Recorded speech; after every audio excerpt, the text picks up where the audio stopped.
नमस्कार दोस्तों, मैं आपका स्वागत करता हूँ आपके अपने चैनल तेजस्वी कंटेंट। दोस्तों, बहुत सारे लोग मेरे से फ़ोन करके बात करते हैं तो पूछते हैं कि सर हमें रेलवे के स्टेशन पे जो टी स्टॉल के टेंडर होते हैं या फिर दूध वगैरह जो मिल्क स्टॉल होते हैं या ऐसे स्टॉल जो कैंटीन वगैरह होती है उसके बारे में डिटेल्स चाहिए। तो दोस्तों, अगर आपको ये काम करना है स्टॉल का या टी स्टॉल वगैरह जो वहाँ पे रेलवे स्टेशन पे, तो दोस्तों इसके लिए ना मैं आपको एक थोड़ा-सा डिटेल से वीडियो बता रहा हूँ ये। इस वीडियो को पूरा देखना और आपको बहुत सारी चीज़ें आपको समझ में आ जाएगी। इसके अंदर दोस्तों आपको देखो सबसे पहले करना क्या होता है, जिससे कि आपको काम लेने में आसानी रहे। अगर आपको टी स्टॉल वगैरह का जो वो लेनी है स्टॉल, तो सबसे पहले आपको क्या करना होगा, रेलवे के अंदर रजिस्ट्रेशन होता है, लाइसेंस बनता है पहले, क्योंकि बिना लाइसेंस के कोई भी काम टेंडर नहीं डाल सकते, कोई भी काम रेलवे से नहीं ले सकते। तो सबसे पहले आपको लाइसेंस बनवाना पड़ेगा। अब लाइसेंस बनवाने के लिए आपको क्या-क्या करना पड़ता है? सबसे पहले आपको एक कंपनी बनानी होती है।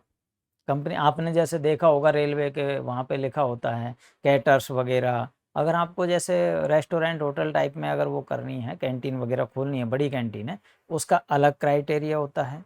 अगर आपको सिर्फ़ चाय, नमकीन, बिस्कुट वगैरह की जो टी स्टॉल खोलनी है या फिर आपको रेलवे की पार्किंग लेनी है, ये करना है या वहाँ पे वेंडिंग मशीन वगैरह लगानी है, तो इसके लिए अलग क्राइटेरिया होता है। क्योंकि दोनों का अलग-अलग क्राइटेरिया है, कैंटीन का अलग है और ये नॉर्मल अलग है। अगर आपको ये सारा काम करना है, तो पहले आपको एक कंपनी बनानी पड़ेगी। कंपनी बनाने के लिए आपको कौन-कौन से डॉक्यूमेंट्स चाहिए, कौन-सी कंपनी बनानी चाहिए। दोस्तों, ये अलग-अलग तरीके के कंपनीज़ होती है रेलवे के अंदर।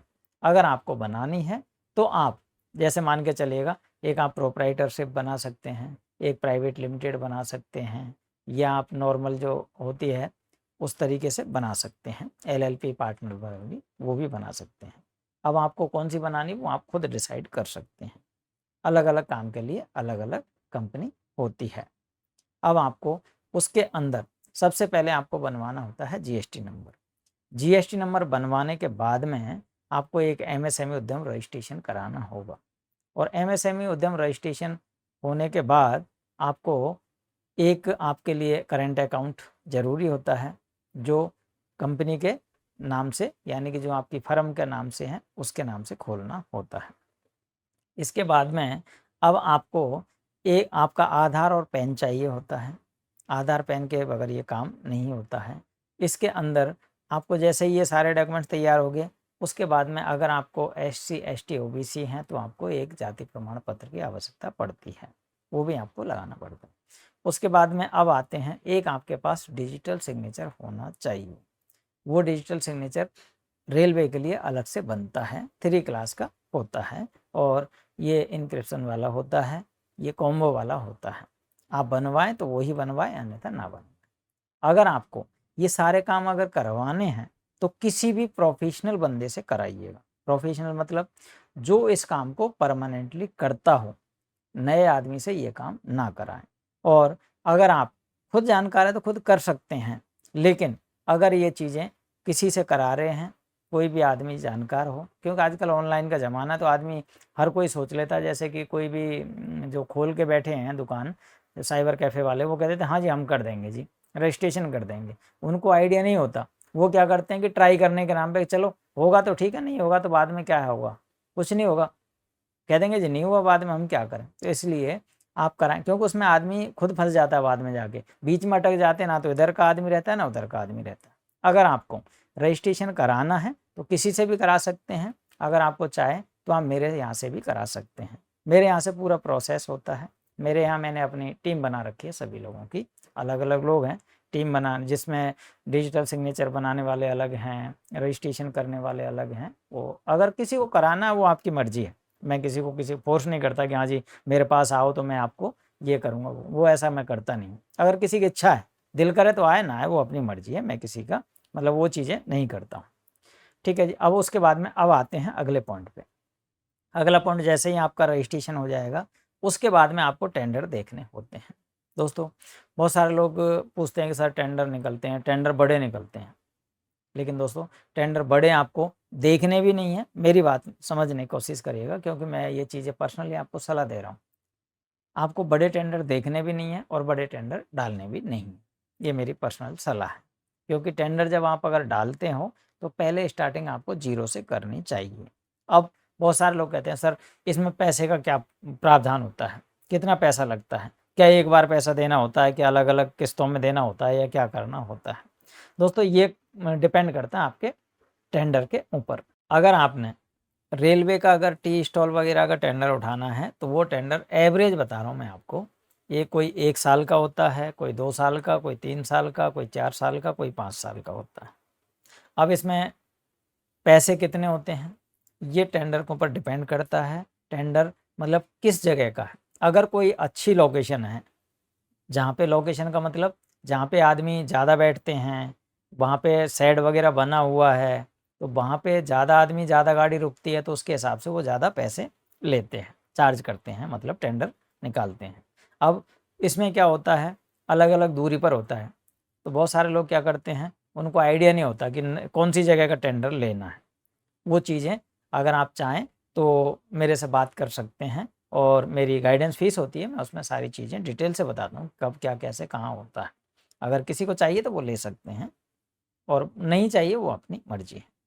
तो उसमें क्या करते हैं, अलग-अलग जगह पे होते हैं, तो वो आपको क्राइटेरिया पहले चेक करना होता है कि हम जो जगह ले रहे हैं वो कौन-सी जगह पे ले रहे हैं। क्योंकि वहाँ पे जगह भी देखना पड़ता है कि इस जगह का टेंडर हमारे लिए ठीक रहेगा, क्योंकि वहाँ पे आदमी ज़्यादा होते हैं, तो वहाँ पे आपको आराम से बचत भी ज़्यादा होती है। अब आते हैं पैसे के मामले पे, पैसा कैसे देना होता है? दोस्तों ये रेलवे तय करता है कि आपको हर 6 महीने में पैसे देने होंगे। देखो सिक्योरिटी मनी तो आपको जमा करानी होती है। सबसे पहले तो आपको जब आप टेंडर भरोगे तो ईएमडी भरनी होती है।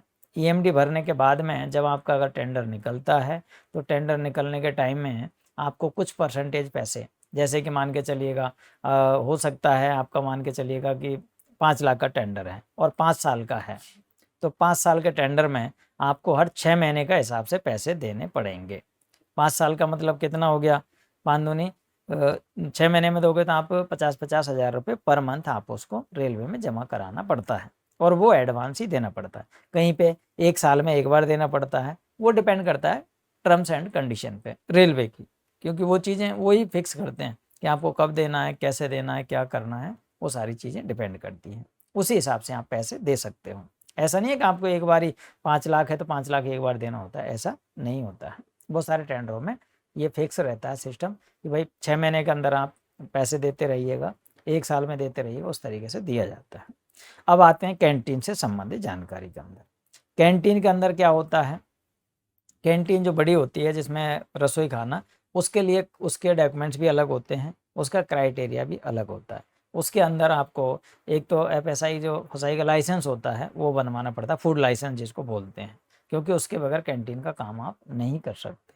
उसमें आपको ये लाइसेंस वगैरह पूरा बनवाना होता है। उसके अंदर जो आपने देखा होगा कैटर्स वगैरह का, उस तरीके से कंपनी बनानी पड़ती है, उसी के नाम से आपको वो सारे डॉक्यूमेंट्स बनवाने पड़ते हैं।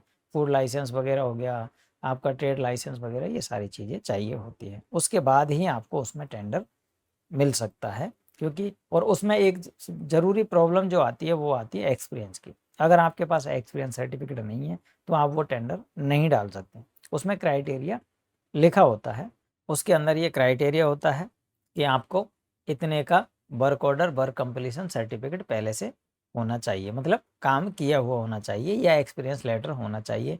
जैसा आपने कहीं होटल में काम किया है, या कहीं कैंटीन में काम किया है, या किसी रेस्टोरेंट में काम किया है, तो उसका डिटेल्स चाहिए आपको। उसका पूरा डिटेल्स, आपकी सैलरी स्लिप वगैरह ये होनी चाहिए, जिससे कि आपका आगे का काम हो जाए।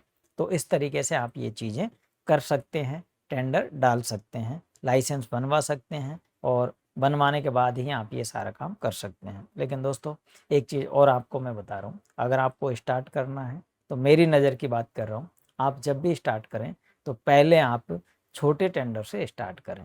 चाहे आप रेलवे का पार्किंग का लें, चाहे आप टी स्टॉल का लें, चाहे आप मिल्क स्टॉल का लें, चाहे कोई भी टेंडर लें, जिससे आपको इस चीज़ का पूरा वो रहता है कि अगर हम काम करेंगे छोटे में, तो एक काम तो आपको मेरी नज़र में वो करना चाहिए सिर्फ सीखने के लिए, पैसे कमाने के लिए नहीं करना चाहिए।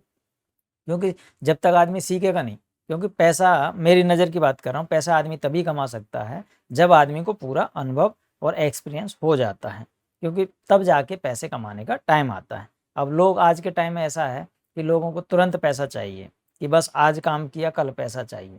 दोस्तों इस लाइन में इस तरीके की सोच अगर आप रखते हो कि आज काम किया आज पैसा, तो समझना आपका इसमें आना गलत हो जाएगा, क्योंकि इसके अंदर टाइम लगता है।